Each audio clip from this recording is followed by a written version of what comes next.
ప్రభుత్వము ప్రవేశపెట్టినటువంటి విద్యా కార్యక్రమాలన్నిటినీ పటిష్టంగా అన్ని పాఠశాలలోనూ మరియు కేంద్రాలలోనూ ఎలా బోధిస్తున్నారు, ఈ పథకాల వలన పిల్లలు ఏమేమి అన్ని అభివృద్ధి సాధించినారు అనే దానికోసము శిక్షా సప్తాహ్ అనేటువంటి ఒక ప్రోగ్రాంను ప్రవేశపెట్టి 7 రోజులు ఈ విద్యా కార్యక్రమాలను మనము పాఠశాలల్లో ప్రదర్శించడము, విద్యార్థినులకు చెప్పడము, తల్లిదండ్రులను కూడా దీనిలో భాగస్వాములను చేయడము, ఇంకా స్థానికులను కూడా ఈ విద్యా పథకాలు ఏ విధంగా ప్రయోజనకరంగా ఉన్నాయి అనేది తెలియపరచడానికి 7 రోజుల ప్రోగ్రాం పెట్టినారు. దాంట్లో మొదటి రోజైనటువంటి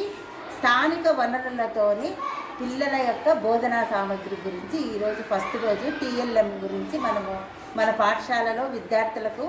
వివిధ పాఠ్యాంశాలకు సంబంధించినటువంటి బోధనోపకరణాలు తయారు చేసి విద్యార్థినులకు చెప్పడం జరిగింది.